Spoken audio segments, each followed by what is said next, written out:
আসসালামু আলাইকুম শিক্ষার্থীরা, আজকের বিষয় গণিত, বিষয় কোড 109। আমরা গত ক্লাসে সম্পাদ্য 7 করেছি।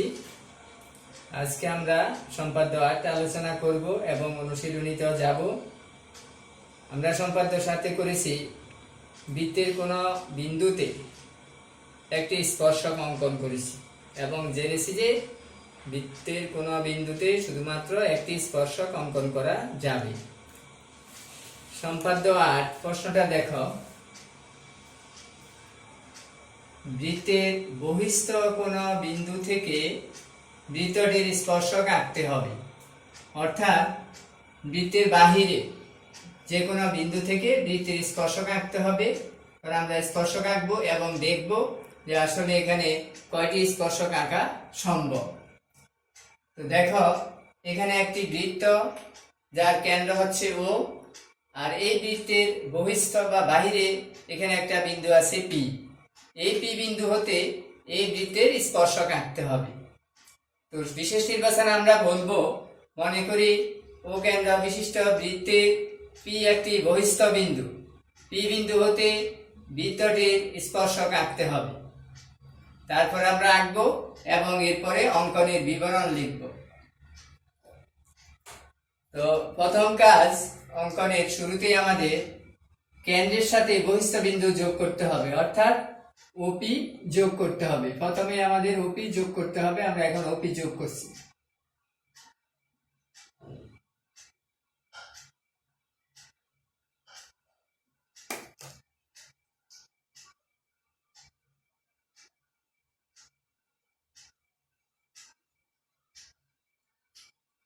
অঙ্কনের বিবরণে লিখব ওপি যোগ করি এবং এখানে কমা দিতে হবে।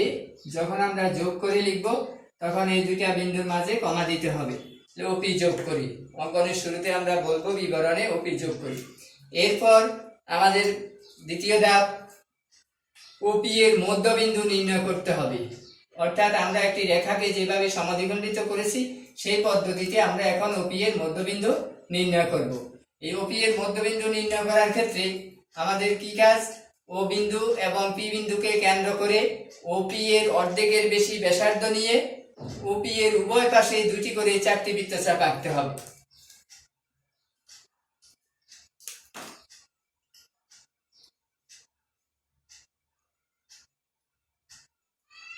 তাহলে এখন আমরা ও এবং পি বিন্দুকে কেন্দ্র করে ওপি এর অর্ধেকের বেশি ব্যাসার্ধ নিয়ে ওপি এর উভয় পাশে দুটি করে 4টি বৃত্তচাপ আমরা আঁকব। অর্ধেকের বেশি, আনুমানিক ওপি এর অর্ধেকের বেশি ব্যাসার্ধ নিয়ে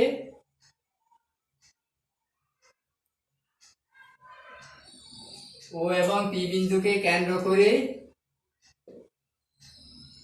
ওপি এর উভয় পাশে দুটি করে 4টি বৃত্তচাপ আঁকি। বৃত্তচাপগুলো পরস্পর যে বিন্দুতে ছেদ করেছে সেই ছেদবিন্দু দুইটি বরাবর স্কেল বসিয়ে আমরা শুধু মধ্যবিন্দুটা নির্ণয় করব। এখানে আমাদের রেখা টানার কোনো প্রয়োজন নেই, আমরা শুধু ওপি এর মধ্যবিন্দু নির্ণয় করব। ওপি এর মধ্যবিন্দু নির্ণয় করি। ওপি এর মধ্যবিন্দু যে কোনো নাম দিতে পারি। আমি দিলাম ওপি এর মধ্যবিন্দু এম। তাহলে আমরা অঙ্কনের বিবরণে বলবো ওপি এর মধ্যবিন্দু এম নির্ণয় করি। এরপর এম বিন্দুকে কেন্দ্র করে এম ও অথবা এমপি এর সমান ব্যাসার্ধ নিয়ে একটি বৃত্ত আঁকতে হবে। এম ও অথবা এমপি এর সমান ব্যাসার্ধ নিয়ে একটি বৃত্ত আঁকতে হবে। তাহলে এম বিন্দুকে কেন্দ্র করে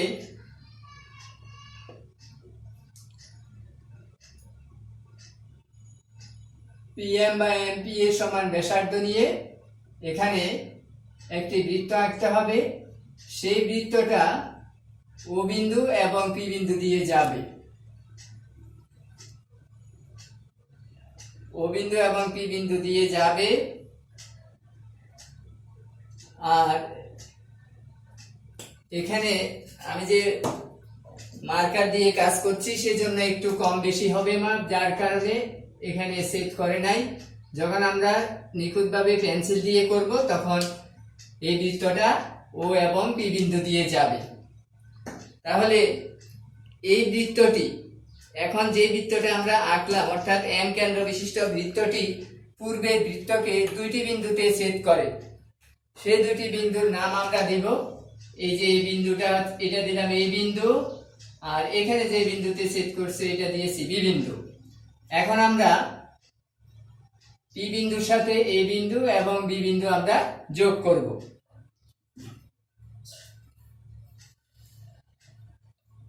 পি কমা এ যোগ করি,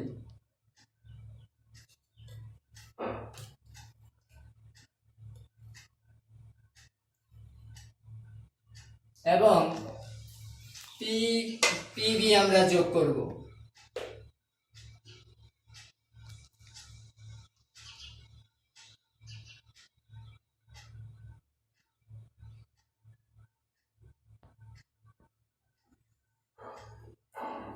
তাহলে পিএ এবং পিবি যোগ করি।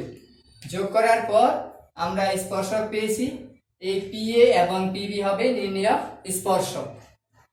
তাহলে আমরা এখানে বৃত্তের বহিস্থ বিন্দু থেকে দুইটি স্পর্শক অঙ্কন করতে পেরেছি, অর্থাৎ বৃত্তের বহিস্থ কোণ বিন্দু থেকে দুইটি এবং কেবল দুইটি মাত্র স্পর্শক অঙ্কন করা যাবে। সর্বোচ্চ দুইটি স্পর্শক অঙ্কন করা যাবে বৃত্তের বহিস্থ কোণ বিন্দু থেকে। অঙ্কনের বিবরণটা আবার বলছি, দেখো। প্রথমে বিবরণ শুরুতেই ওপি যোগ করি, ওপি এর মধ্যবিন্দু এম নির্ণয় করি। এম কিভাবে বের করব সেটার বিবরণ আর লিখতে হবে না, সেটা আমরা জানি যে একটি রেখাকে যেভাবে সমদ্বিখণ্ডিত করে সেই পদ্ধতিতে আমরা মধ্যবিন্দুটা নির্ণয় করব। শুধু বলবো ওপি এর মধ্যবিন্দু এম নির্ণয় করি। এরপর এম কে কেন্দ্র করে এম ও ব্যাসার্ধ নিয়ে একটি বৃত্ত আঁকি। এই বৃত্তটি ও কেন্দ্র বিশিষ্ট বৃত্তকে এ এবং বি বিন্দুতে ছেদ করে। পি এ এবং পিবি যোগ করি, তাহলে পি এ এবং পিবি নির্ণেয় স্পর্শক। এখন আমরা অনুশীলনী 8-5 11 নম্বর প্রশ্নটা দেখব। 11 নম্বর প্রশ্নটা হচ্ছে, কোন বৃত্তে এমন দুটি স্পর্শক অঙ্কন করো যাদের অন্তর্ভুক্ত কোণ 60 ডিগ্রি হয়। এখানে আমরা দুটি স্পর্শক অঙ্কন করেছি, কিন্তু তাদের অন্তর্ভুক্ত কোণের পরিমাণ দেওয়া ছিল না বা আমাদের জানা নাই। আমরা শুধু বহিস্থ বিন্দু থেকে দুটি স্পর্শক অঙ্কন করেছি। এখানে এই বৃত্তে দুটি স্পর্শক আঁকতে হবে এবং স্পর্শক দ্বয়ের অন্তর্ভুক্ত কোণের পরিমাণ আমাদের দেওয়া আছে 60 ডিগ্রি, শর্ত দেওয়া আছে। তাহলে সি কেন্দ্র বিশিষ্ট একটি বৃত্ত, এই বৃত্তে এমন দুটি স্পর্শক আঁকতে হবে যাদের অন্তর্ভুক্ত কোণ 60 ডিগ্রি হয়। শুরুতেই বৃত্তস্থ যে কোনো একটা বিন্দু আমরা নিব, যে কোনো বিন্দু এই নেই। তারপর এসি যোগ করে বর্ধিত করি, এসি যোগ করে বর্ধিত করি, এসি যোগ করে আমরা ডি পর্যন্ত বর্ধিত করলাম। এখন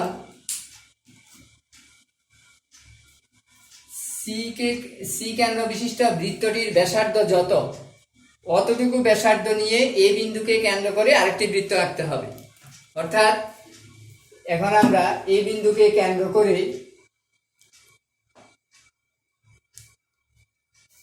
এসি ব্যাসার্ধ নিয়ে একটি বৃত্ত অঙ্কন করব।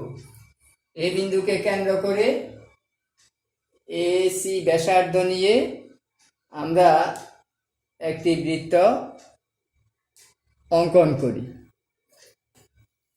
এই বিন্দুকে কেন্দ্র করে এসি ব্যাসার্ধ নিয়ে একটি বৃত্ত অঙ্কন করি। এই বৃত্তটি পূর্বের বৃত্তকে, মানে সি কেন্দ্র বিশিষ্ট বৃত্তকে এ এবং বি বিন্দুতে ছেদ করে এবং সিডি রেখাকে পি বিন্দুতে ছেদ করে। তাহলে এখন আমরা এপি এবং বিপি যোগ করব। পি এ আমরা যোগ করি, পি বিন্দুর সাথে এই বিন্দু যোগ করব।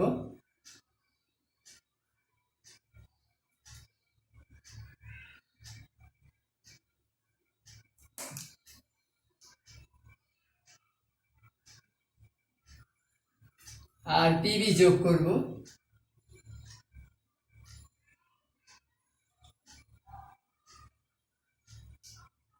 তাহলে এখানে আমরা দুটি স্পর্শক পেলাম, পিএ এবং পিবি দুটি স্পর্শক অঙ্কিত হলো, যাদের অন্তর্ভুক্ত কোণ হবে 60 ডিগ্রি। এখানে যেহেতু এই বিন্দু দিয়েছি, তাহলে এখানে আর এই বিন্দু দেওয়া যাবে না, এখানে অন্য যে কোনো বিন্দু দিতে হবে, অথবা এইখানে বিন্দুটা আমরা পাল্টায় অন্য যে কোনো নাম দিতে পারি, ভিন্ন নাম দিতে হবে।